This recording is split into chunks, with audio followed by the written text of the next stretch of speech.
如果我没猜错的话，你事先将蛇放到衣柜里，又有意地灌醉了老书吏，赶回家中，原意应该让一品子对付严君宪吧？是。红药曾被严君宪抛弃过，后又为其轻生，虽现已嫁我为妻，但那严君宪回到长安后，他就勾引有夫之妇，这口气我能咽得下啊？那你怎么能断定那一晚严君宪会去你家？我察言观色呀。那我和红药毕竟也是7年的夫妻了，他要对我有所不忠，那我是能察觉的。只是我没想到，那天藏在柜子里的竟是张三。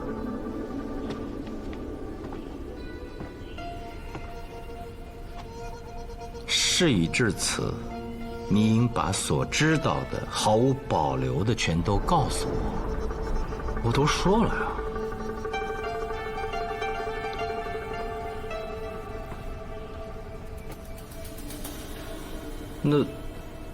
那我是哪儿露了马脚，会让你们去查那一品子？你的志怪笔记写的确实不错，不仅记载了一品子的来历，还写了其缠绕杀人的恐怖。当然，在你的笔下，一品子化为了穿紫衣的美艳妇人。原来你是看了我的志怪笔记啊！哎，多谢你喜欢我的文笔。那你有没有注意到，我那书中其实还写了一个极坏的仆人，就是那严君宪身边那个叫明石的所谓的仆人，他才是大奸大恶之人呢。哦，只是不知道卢参军能不能找到红药，我怕再晚，那红药会死于明石之手啊。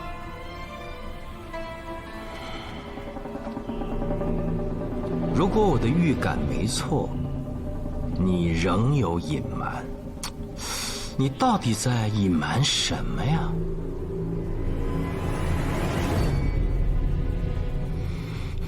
我也毫无保留。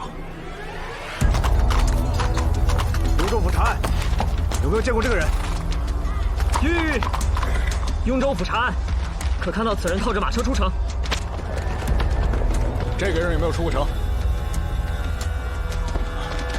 有没有见过这个人？没见过。没错，这个人赶着马车，半个时辰前出了东城门。你确定？确定。果然不是去终南山的方向。幸好你很快画出人像，多谢喜君。你说你要告诉我你以前的身份，想听吗？想听啊，期待至极。听说过江湖第一刺客烽火燎城的名号吗？就是你。我本商人出身，却好刀喜剑，于是拜师学艺12年而攻城。当时江湖上最大的刺客组织是血滴，我加入不到3年，便名扬天下。原来你真的是烽火燎城，我从小就听说过这个名字。哦，这10年间呢，死在我剑下的人不可数，但毕竟杀戮太重，我也厌烦了，便带着重金归隐故园。回到岭南后，发现家族败落，于是接下生意，5年便东山再起，富甲一方。但当个商人呢，非我之志也。我最渴望的是考取功名。我读书甚好，能过目不忘，但却在商级而科考资格审查甚严，不可能蒙混过关。所以，我别出心裁地想出了一个计划，开始培养水鸡。主人，您的意思是让我替您考取功名？你虽是我的仆人，但既不是奴籍，更不是商人之后，所以从今日开始，你只管读书，一切听从我的安排。主人，您信得过我水晶？我暗中观察你并非1日了，要心无杂念的读书，争取3年，考中进士。但你不能再叫水姬了，以后你就姓严吧。我再帮你想个名字，严君宪。这水姬啊，还真是个读书的料，一个放牛的，3年高中。这说明南方人，特别是我们岭南人，不比中原人差，绝对不是没有读书的天分呐。怎么没帮我多洗点薄荷叶呢？废物！这岭南遥遥，要走多久才能回到故园啊？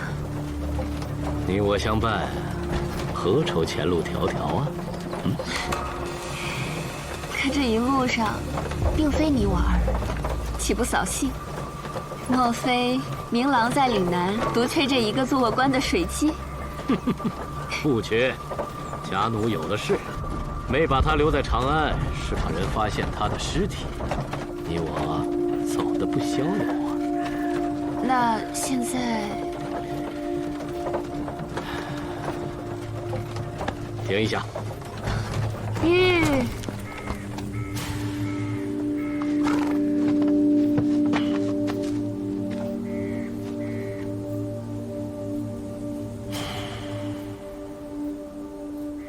就把他留在这儿吧。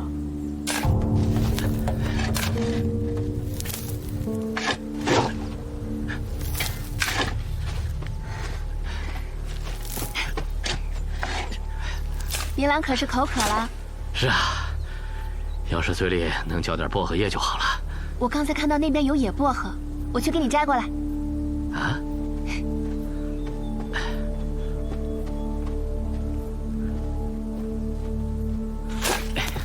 明郎，你看，我给你采来了。这是在哪儿摘的？我怎么没看见薄荷？要不说我眼睛好呢，第一眼就看上你了。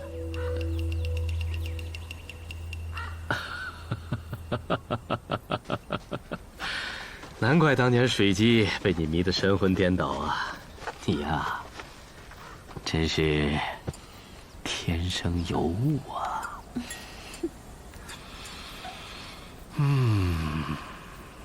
人生如梦，说的就是我此刻的感受啊！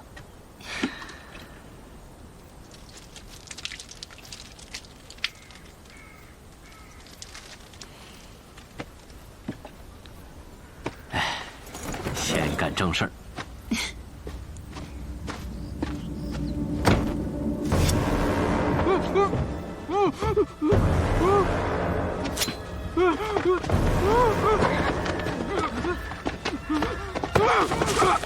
哎，他好像还有话要说。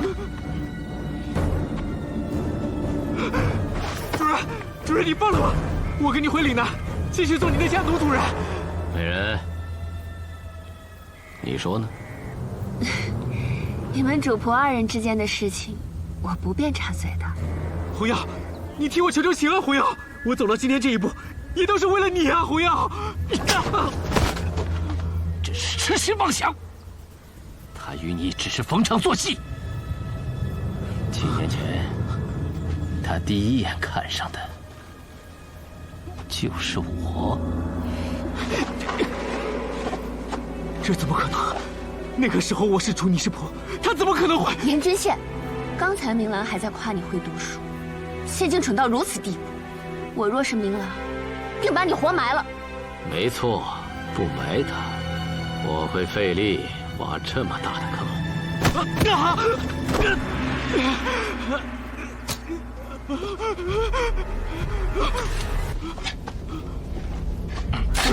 主人不要埋我！主人不要埋我！主人，红药，你替我求求情啊！红药，主人，你看在我跟随你多年的份上，你饶了我吧，主人，我错了，主人。要不饶了他？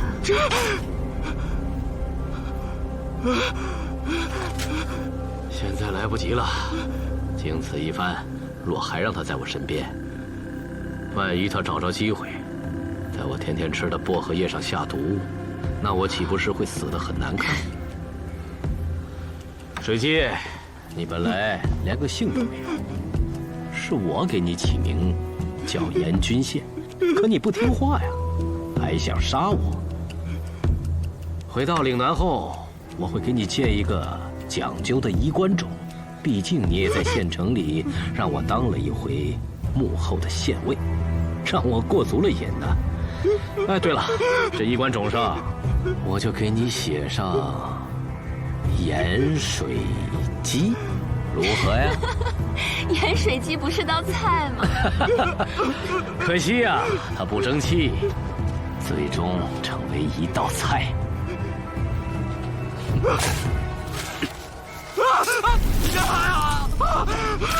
主人！不要买我，主人！红瑶，替我求求星安红瑶！幽州风雪之夜的红药，那时的我是一个不起眼的小女孩。你这天下第一刺客，果真没有记住我的名字。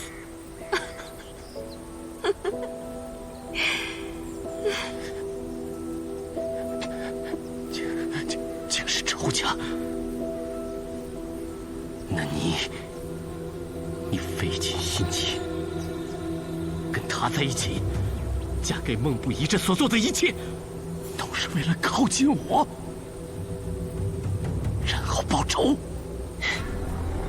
我不会武，只能如此。可你为何要现在坦白？难道是想跟他一起死吗？死的人会是你？怎么样，我的苦肉计厉害吧？我给了红药天底下最毒的毒药。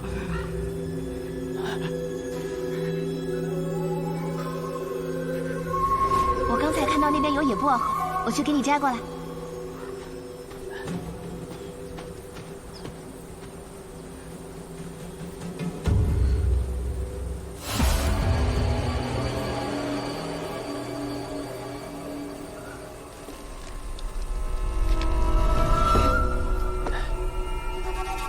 先办正事儿。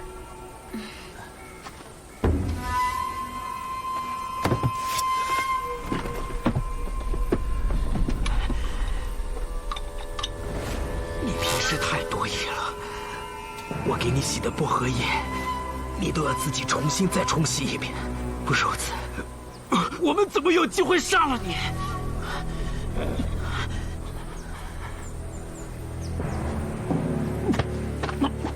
红瑶，你可知我对你？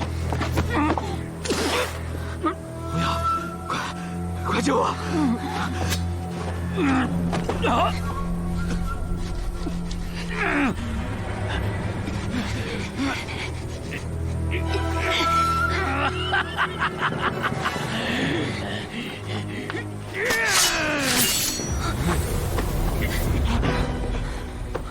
想毒死我？你们俩都得陪葬！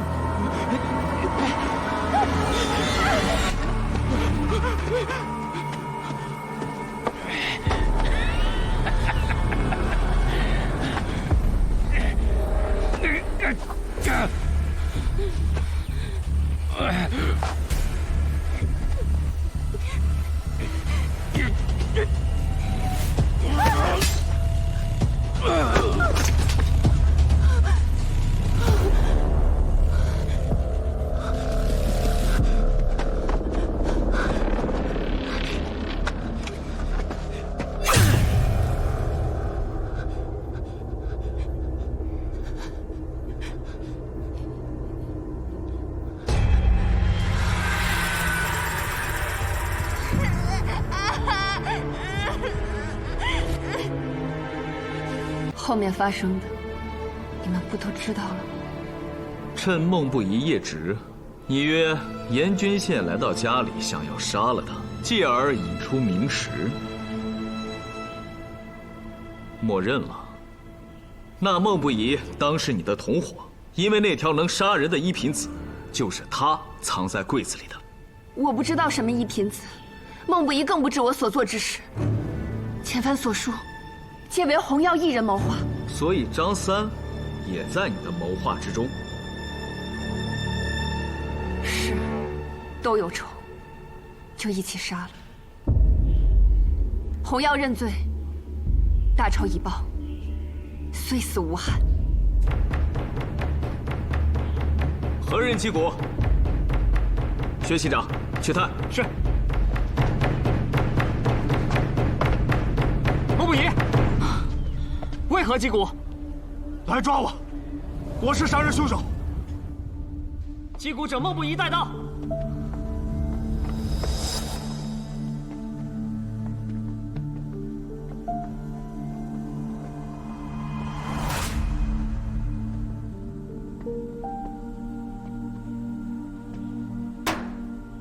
孟不疑，不到12个时辰，你已3次击响雍州府登文鼓，这次又是何缘故？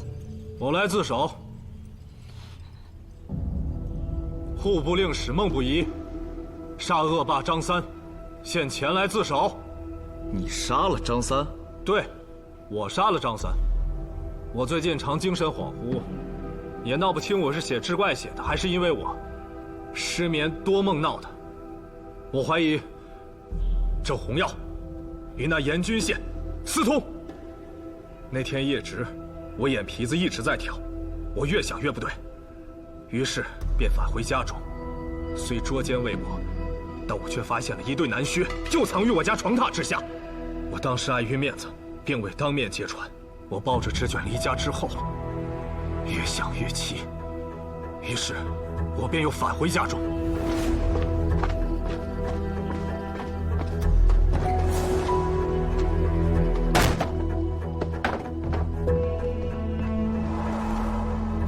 令我没想到的是，奸夫竟是卖羊汤的张三。我一怒之下抓起了剪子。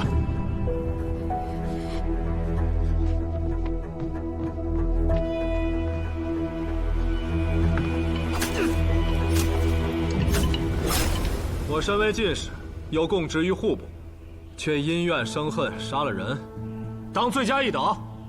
可是有人看到，是洪耀持剪刀行凶。谁啊？可是那个白发小贼阿将，号称寄居郎的龌龊之徒。哎呀，他的话要是都能当呈堂证供，那便是我雍州府的耻辱，我大唐的耻辱啊！伦令峰，你频频探破诡案，名声倒是大得很。怎么的？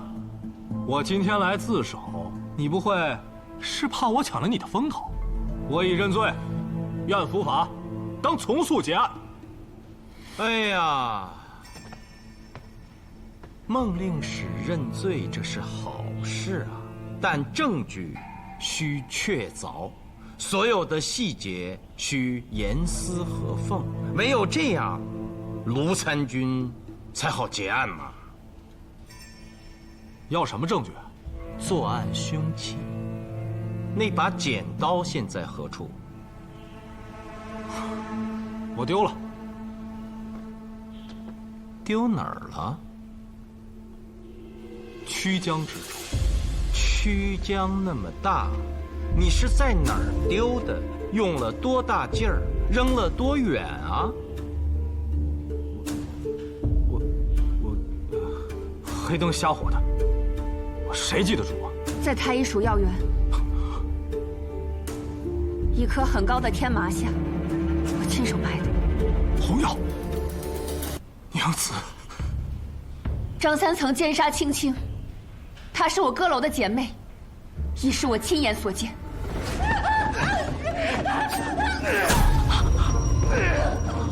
那是在多年前的平康坊，凶器就是一把剪子。事后也有人报官，却因证据不足，让那恶霸逍遥法外。你既然亲眼所见，为何不指证他？我不敢，我观你今日不像怕死之人啊！我不怕死，我怕的是若遭报复，便再无机会为父亲报仇。可这些年过去了，我始终觉得我对不住青青，想到还有一个办法可以杀死张三，就是雇佣刺客。可是我需要钱，我便向孟不疑要，他始终不肯给我。郎君，我知你自有家贫，又是小吏，月俸少得可怜。我没与你说明缘由，你不给我银子，我亦不怪你。后来我发现，锦绣绸庄老板钱正每日都来小广场看我弹琵琶，男人的眼神，我还是看得懂。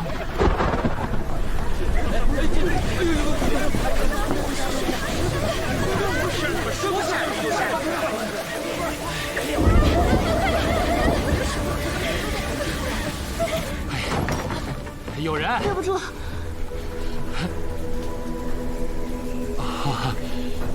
是我对不住，杨子避雨啊。那我们一同避雨如何？钱老板，衣裳都湿了，就别再穿上了，别着凉。杨子，你的衣裳也湿了，不如我生堆火，一同烤干。我向钱正抱怨嫁给孟不疑的委屈，并暗示会与他相好，便顺利地借到了雇佣刺客的银子。做了对不起你的事情，请孟令史休了我吧。你心善，勤俭持家，应得良人，子孙满堂。你胡说什么？是我杀了张三，与那钱正毫无关系。他孟不疑还不给红药钱花，娘子生得如此美丽，不应该有最好的首饰和衣裳，和她相配吗？那日我约严君仙，想套出明氏真实的身份，谁知这张三突然来敲门，逼着我要银子。我想定是我雇佣的杀手无能，露了马脚。我确实还有银子，本想妥协保命之际，孟不疑回来了，我就让张三藏在了柜中。我支走孟不疑后，便送严君羡先走。返家之时，发现张三躺在了地上。我想，这不正是机会吗？我与青青姐妹情深，昔日出入平康坊时，她最是照顾我，便以彼之道，还施彼身，用张三杀害青青的手段。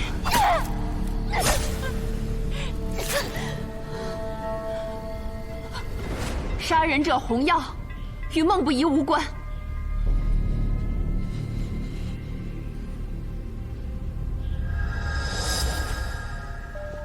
你仿佛交代了，却又刻意隐瞒了一些。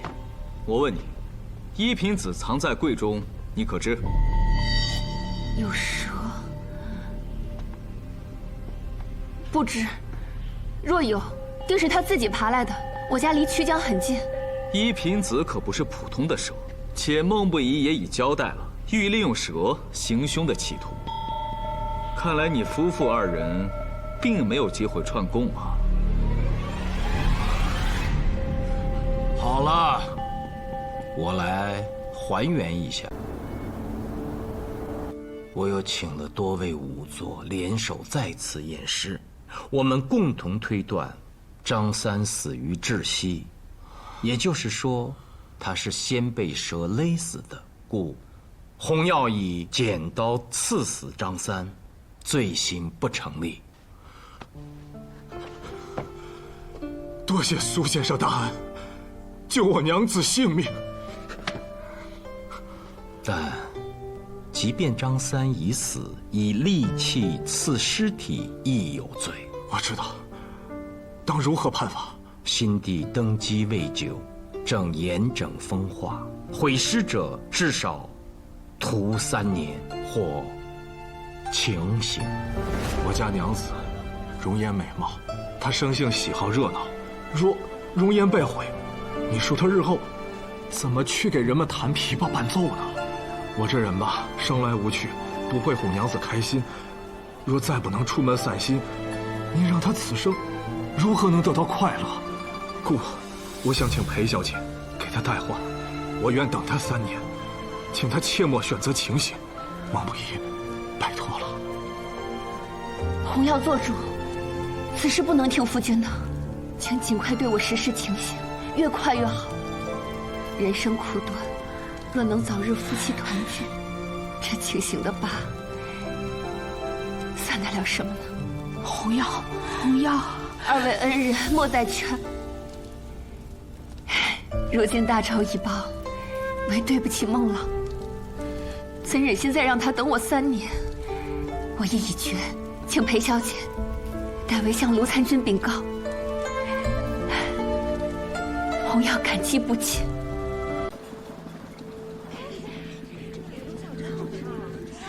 义兄，我们赚的钱还是要分的，义兄可得1半。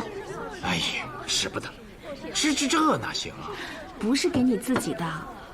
义兄身为暗探总监，雍州府却没有太多钱经营情报，怎么助力我长安太平？你是要用自己的钱填补雍州府？不是填补，日后义兄一定会为长安编织成一张庞大的暗探网，搜集各种重要情报，辅助雍州府探破一桩桩诡案，甚至是关联涉及朝廷安危的大案。到时候肯定会有重重的奖赏。现在用的这点钱又算得了什么？不对，此事你是不是之前跟卢凌风已经商议过了？就是他提议的。原来如此，你可真是卢凌风的贤内助。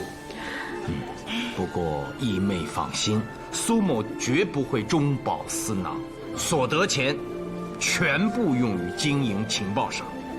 也希望这些情报能保京师安定，能保我大唐社稷稳固。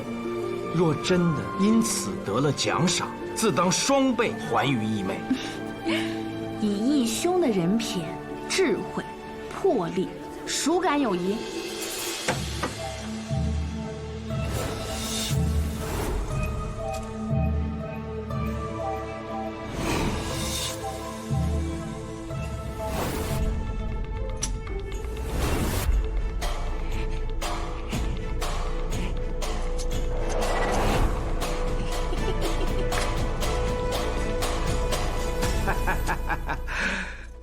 苏剑的意思我懂，钱就不用先给了。怎么？嫌少？哎，那倒不是。我呢做珠宝生意，在长安有100多处宅子。那你还做暗探？因为我元宝就喜欢探听消息啊，他上瘾，所以我宁可赔钱，也要花重金买到上好的情报。不过，不瞒苏剑我以前宅子更多。这些年兼职做暗探，已经赔了好几处了。哎呀，精神可嘉呀！来，苏某敬你。我也敬你。